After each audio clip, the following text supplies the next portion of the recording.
I'm 12 miles from Lancaster and I need good food and ales. Look how crowded it is. sit down. So it's a bit crowded. For heaven's sake, it's no worse than any London tavern. We are going to enjoy ourselves. But this walk will be all the better if good ale is involved. Well, at least it's not Lancaster. What a place! I'd no idea that the elections would generate such excitement there. The people so downtrodden, and the poverty. You have never before seen a northern industrial town, John. I'm afraid that is what they are like. Indeed, and I am deeply troubled by the sight. It reinforced my belief in the need for reform. Where does such poverty come from?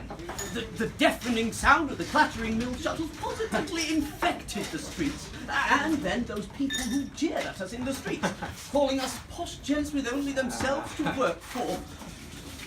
Do you think they have a point? Probably. But put it all out of your mind.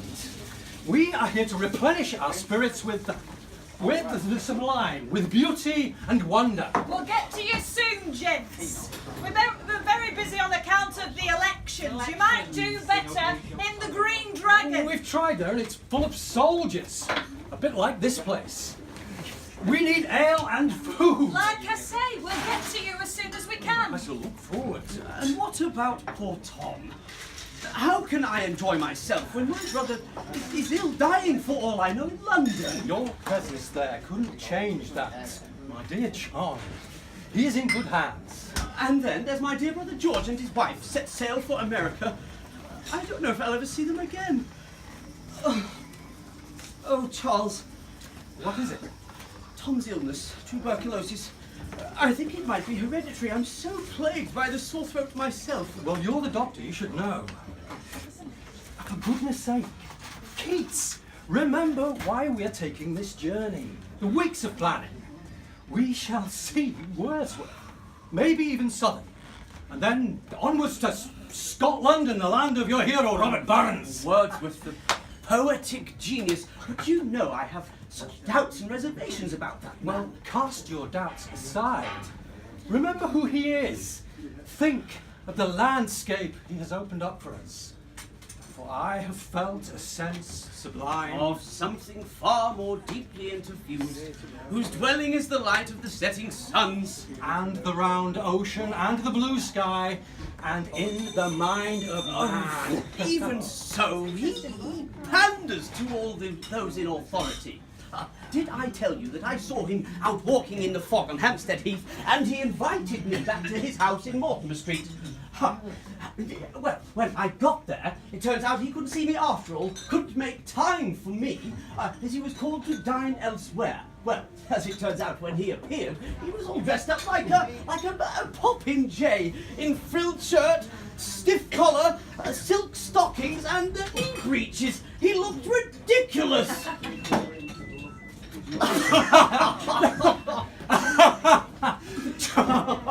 And then, of course, there's the more serious matter of his politics. His politics? Yes, his politics. Wordsworth's politics. William Lowther is his patron, a man whose wealth derives from coal mining, where workers endure the most horrific conditions. Lowther is a man who is opposed to any such reform that might diminish his own wealth. And so, as I see it, Wordsworth is complicit in the continuation and the suffering, such as we saw in Lancaster. And you? Me? You. You would not take money from one who, whilst admiring your work, had views that conflicted with your own? Never! The poet, the artist, should be like a limb torn off from society. Nevertheless, he must eat and drink a good woman. Right. So, gents, what is it that brings you here? We are on a walking adventure. In search of the sublime. Oh, aye? Where are you going to find that, then? We plan to walk through Westmoreland and Cumberland and onwards to Scotland. Well, this is a turnpike inn. Turnpike inn. The coach stops here. You can catch that. You don't need to walk. We intend to walk through the Lake District and call upon a friend. A friend? One William Wordsworth. You won't have heard of him. You're wrong there. It's because of him we've now got a load of your lot, all walking to Scotland or walking to the lakes. It can only get worse. He lives in Grasmere with his sister Dorothy, doesn't he? They're always walking, wandering around the fells, all over the place. Well, you'd think that coaches weren't invented. Well, walking brings men closer to nature. And coaches keep your feet dry. And I met him once, William Wordsworth. I met him. Really? How so? Well, he got off the coach from Lancaster and we was expecting my sister, Lucy, but she weren't on it. She'd gone to our cousins. We expected her to get the next morning coach, but we were anxious nonetheless. Anyway, there he was. And I said to him, my sister should have been on that coach. Did you see her? Her name's Lucy. Was that it? No. But then he did something odd. He said, what a coincidence. And then he goes and tells me a poem. Hardly odd for a poet. It was beautiful. I told him so. It was about someone called Lucy, you see. That was the coincidence. I travelled among unknown men in lands beyond the sea. Nor England did I know till then what love I bore to thee. 'Tis past that melancholy dream, nor will I quit thy shore a second time, for still I seem to love thee more and more. Among thy mountains did I feel the joy of my desire, and she I cherished turned her wheel beside an English fire. Thy morning showed, thy nights concealed, the bowers where Lucy played, and thine too is the last green field that Lucy's eyes surveyed.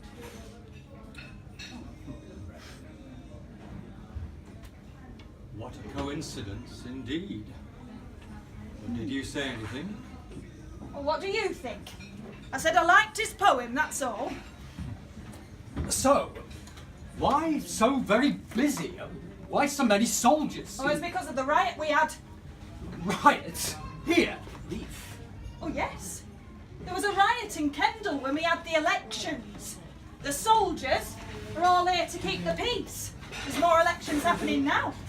Riot? You Northerners are people of metal. We aren't after that.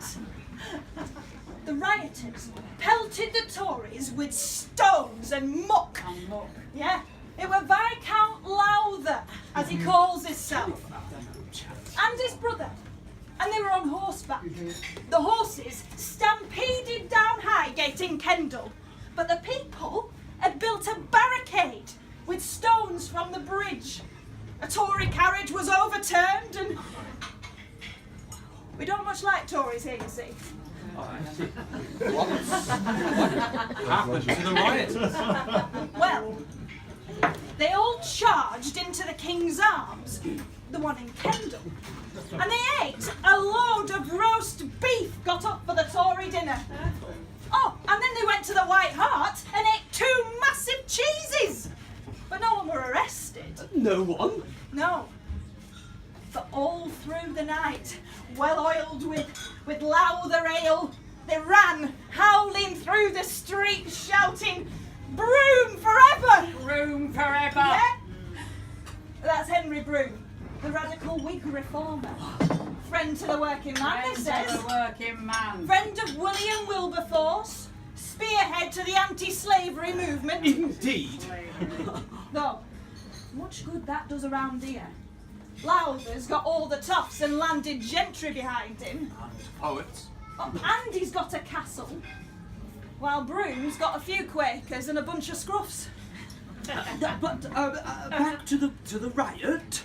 Oh, well, they offered a reward to find out who had started it all, the riot. 20 guineas! 20 guineas? you've got. For information leading to the authors of such lawless outrages. And do you know, nobody collected that reward. And that says something, doesn't it? Mind you, Lowther said they were all aided and abetted by the navvies. who are more interested in ale than elections. The navvies.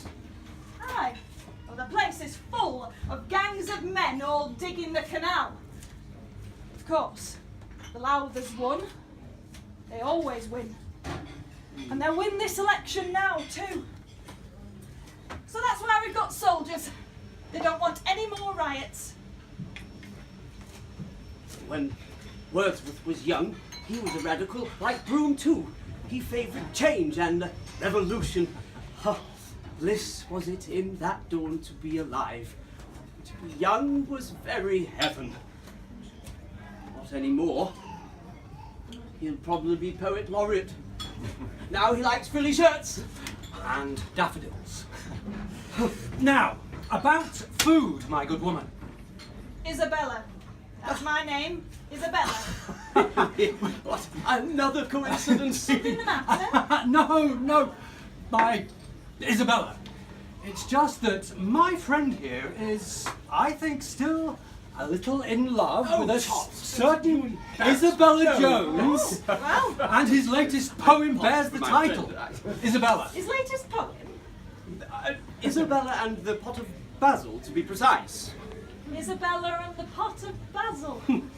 Catchy title. But a poem.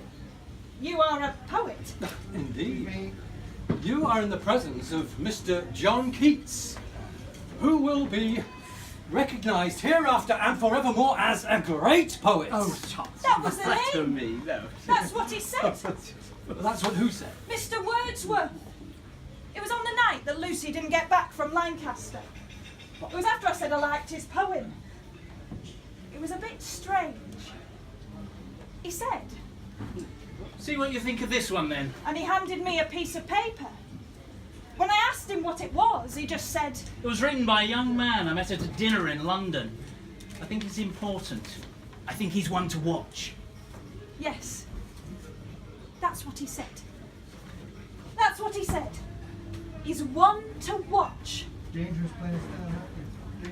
That's all. And there were a poem written on the paper. John Keats. He said. He'll be one of the best. Maybe one day he'll be a rival who will even far surpass me. John Keats. He said that. Wordsworth said that about me. He did. I thought I'd forgotten the name when your friend Upton said it then, but John Keats. So that's you. It's me. What was the poem about? Oh, don't ask me. Oh, something about if you paint something, like a tree with leaves on it, then those leaves will never fall off. Or if you paint two lovers about to kiss, then that's how they'll stay. Because they're there, in a picture, not changing. Ode on a Grecian earth. Oh, yes, I think that were it. And Mr. Wordsworth said I would be one of the best. He did.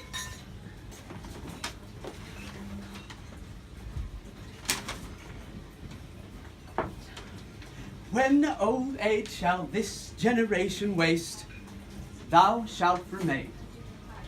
In midst of other woe than ours, a friend to man, to whom thou sayest, beauty is truth, truth beauty. That is all you know on earth, and all you need to know. Well, I never. Here, folks. Look who we've got here. John Keats, renowned poet. That's right. What, you've not heard of him? Not an ale. Lord. So, what's this Isabella poem about then? Oh, well, it's about the struggle to find connection between love, selfhood, and materialism, to ask how orthodoxies are invented, who decides, how can they be broken, and at what cost? Keats. Simplify. Fewer syllables. Forgive me, well, you see, the poem concerns this young lady whose lover is jealous, is murdered by her jealous brothers in a forest. Oh, aye.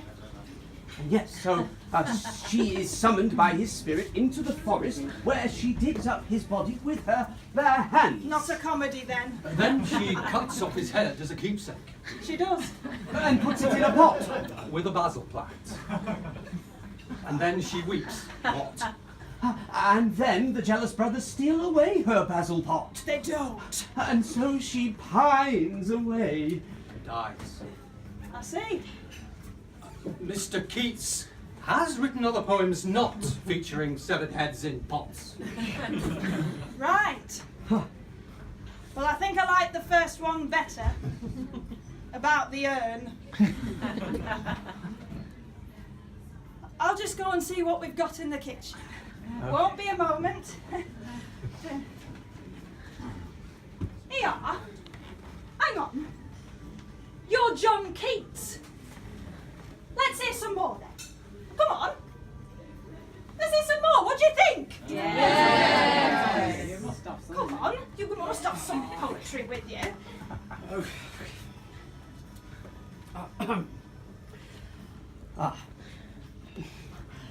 A thing of beauty is a joy forever. Its loveliness increases. It will never pass into nothingness, but still will keep a bower quiet for us, and a sleep full of sweet dreams, and health, and quiet breathing. Therefore, on every morrow are we wreathing a flowery band to bind us to the earth. In spite of despondence, of the inhuman dearth of noble natures, of the gloomy days, of all the unhealthy and darkened ways made for our searching. Yes, in spite of all, some shape of beauty moves away the pall from our dark spirits.